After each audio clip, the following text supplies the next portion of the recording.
nuyu naa leen yéen ñëpp ci seen tur ak seen sant sànq fii nii le ancien ministre Mbaye Ndiaye toogoon fii muy wax fekk ñun ñu ngi ci réunion ñu ne ko amoo sañ-sañ pour wax fekk député yaa ngi réunion ñun ñëpp ñu laajte pour que mu génn effectivement mu génn gars yi nit góor walla jigéen da ngay nekk ci principe boo amulee principe nekkoo nit ñun nag principe yi ñuy jiite mooy li nga xam ne démb daganul woon mënul dagan tey donte ku ko def APR la bokk Pastef la bokk Diomaye président la bokk walla bokkul feneen donc perturbation yi amoon fii ce matin yàlla mënul def man ba ma encourager ko ak ku ko munti def muy benn waaye Amadou Mame Diop xanaa tey nga xam article règlement intérieur xanaa tey nga gis article règlement intérieur ba naan na nga koy appliquer oui ku fi perturber fii da ngaa war a génn ñii liñ fi def du dëgg du yoon waaye Amadou Mame Diop ñaari at a ngi ngay gérer xaalisu assemblée nationale règlement intérieur ne ñetti weer yu nekk da ñu war a jox bilan at bu nekk da ñu war a jox bilan annuel depuis 2 ans amul benn député fii bu xam xaalis bi fu muy dugg xanaa gisoo article yooyu Amadou Mame Diop moo tax bu fekkee Amadou Mame Diop da nga jël sama ñaari collègue naan leen bu leen ma fonton yow ñaari at a ngi yaa ngi ñuy fonton ñaari at a ngi yaa ngi fonton askanu Sénégal ndaxte xaalis bi ñu la dénk taxe ak l'impôt citoyen sénégalais yi donc yaa ngi ñuy fonton ñaari at a ngi loolu nag bu noppee mbokk yi li ñu fi dajale jarul xuloo dafa amoon président boo xam ne bu bëgg askanam mu ne dugub mun nga ci def cere waaye dugub mun nga ci def sàngara waaye cere moo ëpp solo loolu jarul xuloo li ñu fi dajale mooy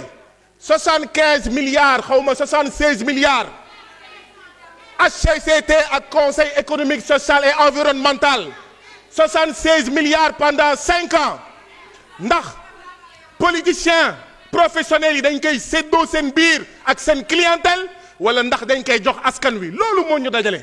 te loolu jarul xuloo ñii nga xam ne jox seen camarade de parti ñii nga xam ne jox seen clientèle politique loolu moo leen gënal nañ ko wax te wàccu toog askan wi seede waaye man am naa sañ-sañ ne toog naa ak waa Enampor